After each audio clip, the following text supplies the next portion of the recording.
Hungarians have been taken to the streets. They are protesting against what they say is the increasingly authoritarian rule of the Prime Minister, Viktor Orban. From far left to far right, opposition parties have come together after the government passed contentious laws. One allows employers to demand up to 400 hours of overtime a year. It's being called a slave law. Another piece of legislation will create a government-controlled court system. The government insists the new courts will be independent. Hungarian Foreign Minister Péter Szijjártó joins me now. Minister, good to see you, sir. Great seeing you again. Thanks Reality for the invitation. is you claim that these new courts will be independent, but nobody believes you. You know, in Hungary we have democracy. We are a... Arguably not, but we'll let that go. What do you mean under that? Keep going. Because the last election and the way in which the current government has manipulated the media, manipulated the courts... These are accusations which I have to reject, definitely. We had a record turnout on the last elections this April.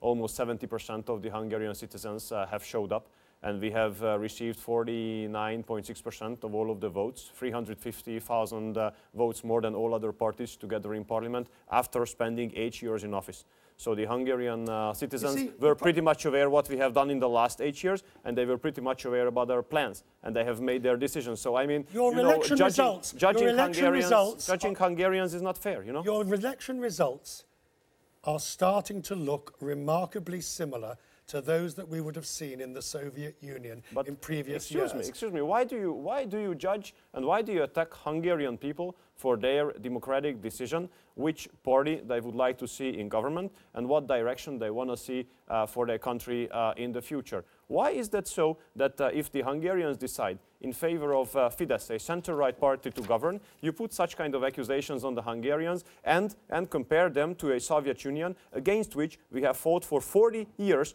to get out of the occupation of the communist regime? I don't, with respect, I don't. The European Commission does in its Article 7, and the European Parliament does in its Article 7 proceedings against Hungary, in which it specifically questions the rule of law and the way in which it is being harmed. Now, let me finish the question, Minister, because we can put that to one side, the Article 7 and all of that. The slave law, as it's being called, what makes you think that it is right to allow companies to demand employees work 400 hours of overtime a year? You have said just before the news that facts come first here on CNN. I would like to ask you to take it seriously, because this is false, how it was written here and how it was said by you. Because this new amendment says the following, that the employees can make individual decisions based on their own will, on a voluntary basis, whether they would like to work 100 extra hours more on an annual basis for more salary. That's up to their decision, voluntarily, individually. That's it. Currently, the law says 250, respectively 300 hours can be demanded by the employers. And the new regulation says that the employees, if they want to do it on an individual basis, based on a voluntary decision, whether they would like to work 100 hours more on an annual basis. This allows the people individually to make that decision, just like very similar situation in Slovakia, our northern neighbor, where 400 hours is allowed, and like in Czech Republic, where 416 hours allowed to take on as an overtime on an annual basis. That is not the way the law is being interpreted by people like Amnesty, by the EU, by those who... But this is the fact. So I know, I was there in the parliament. The parliament has voted about that. And I know very well what is written in the law. The law says... So everybody else is wrong and you're right? I'm in here. You invited me. You asked... No, I mean you personally. I mean the government. You asked me to explain, and this is the explanation. I'm member of the government. I'm member of the parliament. I took part in the voting session. So believe me, this is written in the law that on an individual basis, on a voluntary basis, people can work 100 hours more on an annual basis for more salary. Payable when? Sorry? Payable when? Payable at the end of the month, of course. Well, even there's a dispute, isn't there? Because some say the law says it's payable in a year or two's time. But it's another law, because it's another amendment, sorry. Because there were two amendments voted by the Hungarian parliament last week regarding the labor code. Another amendment said that the accountability period for the working hours will be extended from 1 year to 3 years. But it's just like in Slovakia, where you have 2.5 years, and some other European countries where you have a 2-year-long period. That helps to get adjusted to the manufacturing or service cycles based on the economic development. But salary you get at the end of every month. So let's ask for a yes or no question. You're telling me employees can refuse to work the extra overtime under the law? The law says that up to 250 or 300 hours, just like until now, the employer can demand the employee to work as an overtime. But above that, up to 400, it's up to the decision of the employee, whether he or she would like to do so, or whether he or she does not like to do so. If he or she does not want to do so, he or she will not do so. And the money that anybody worked would be paid at the end of the month? End of the month. Yes. Yes. No. Yes, at the end of the month, for sure. Of course, you have an answer to all of this problem, because Hungary's economy is doing very well. You have low unemployment. We have full employment. So if you took in more migrants, I mean, the argument about migrants, which of course is why you're here in New York, is migration is a way in which you enhance the workforce, certainly here in the United States. And it would be the same in Hungary if you were more open to migrants.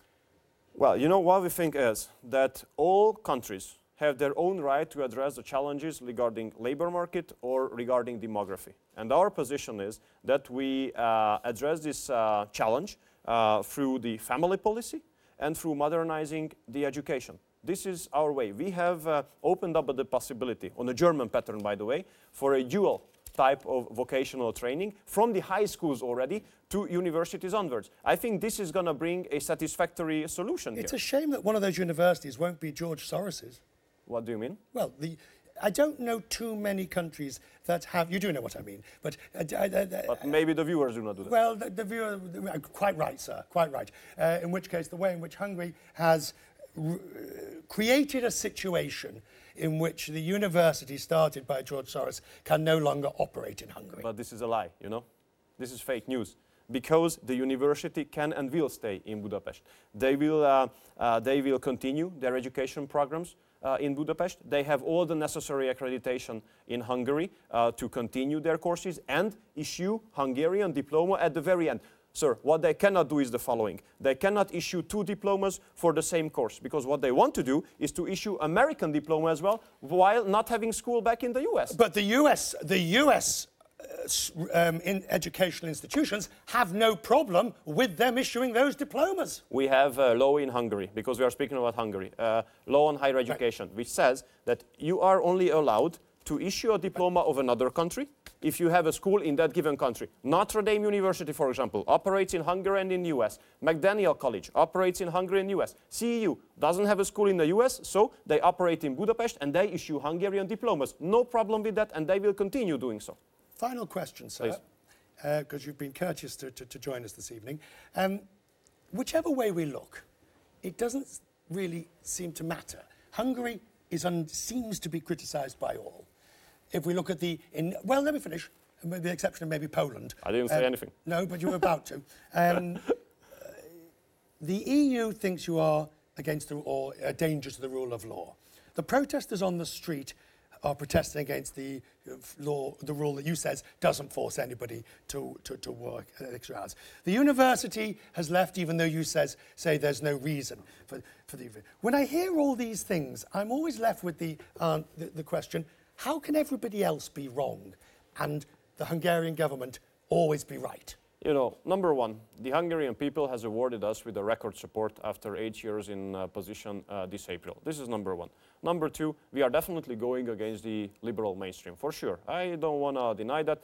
In Europe and globally, we are definitely not representing mainstream positions. And there's a revenge against us. There are accusations, allegations, fake news, like what you have just said before, that university is forced to leave Budapest. No, it is not forced to leave Budapest. So there are many fake news and allegations being put on the country. But what really matters for us is the opinion of the Hungarian people. And if they support us, then we can be sure that we are on the right track. You just said that the Hungarian economy is doing very well. Look, this country had 12% unemployment rate 8 years ago. Now we are at full employment. We had a GDP growth of almost 5% in the last quarter, which is twice higher than the European average. The Hungarian people are supporting the government. So, you know, these external attacks on us can be considered as a revenge because of not representing mainstream and because of representing an anti-migration policy. This is my position there.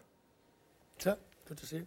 Thank you so much. Merry Christmas to you. Well, absolutely. Whatever we may be discussing, we wish you the season's greetings and the very best. Thank you, sir. Thank you so much.